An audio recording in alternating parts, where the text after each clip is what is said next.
Our gospel this morning, Jesus tells us that all evil things come from within a person, and lists a whole list of things.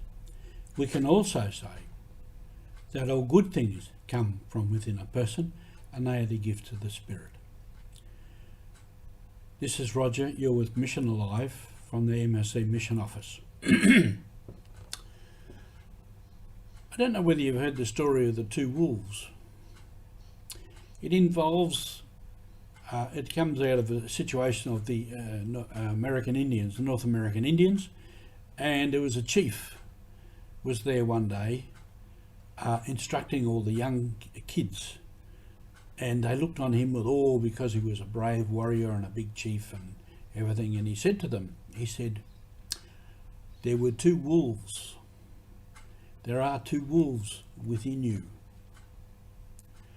One is a very bad wolf, and it will give you a lot of trouble and lead you into a lot of strife and make you do all kinds of evil things.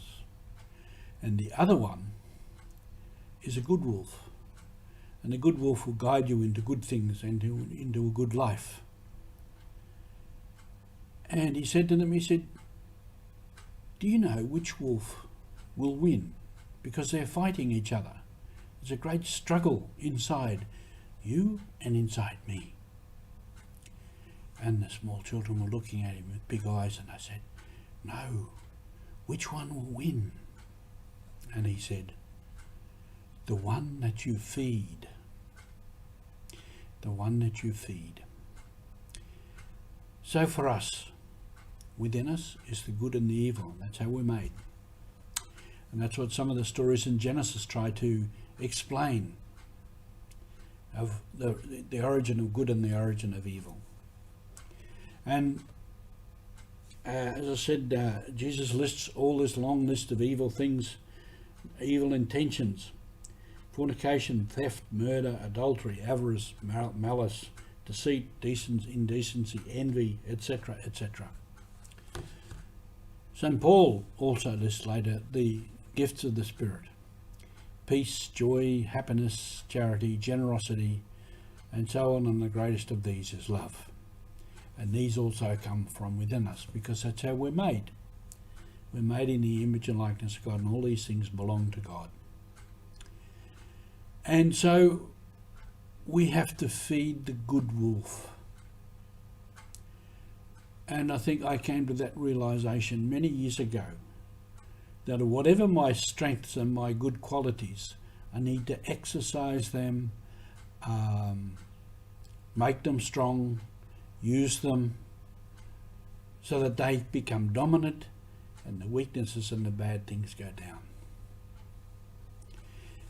And as we go on mission in the church, we go to proclaim the good news.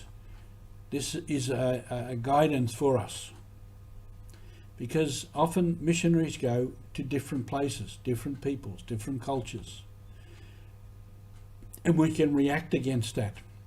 And it can be difficult to live in another culture where all your thinking and your cultural understandings are often out the window. So you have to be very tolerant, very patient and loving. A headline caught my eye in one of the Catholic papers this morning. It says, you can't think your way out of racism. And some of the things, the evil things that can come from within, are racism, sexism, many of those other things, prejudices, racial prejudice. It's not a mental exercise to think your way out of that. It's an exercise in using charity.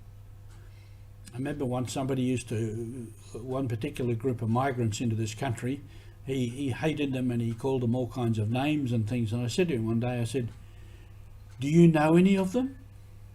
Anyone from that group is a friend of yours? And he said, no. I said, well, maybe you should go and make friends with one of them. If you go and meet people, meet real people, and make friends with them and seek to understand them, it can change your mind on things. You think, oh, these people that I thought were very different and were no good and were all of this sort of stuff, They're just ordinary people. Just ordinary people. That's what a missionary has to do. And if you're a missionary here in Sydney or Melbourne or any other place in Australia, very multicultural society, we have to meet people where they are, who they are, so that all good things within us will come forth. Thanks for being with us on Mission Alive.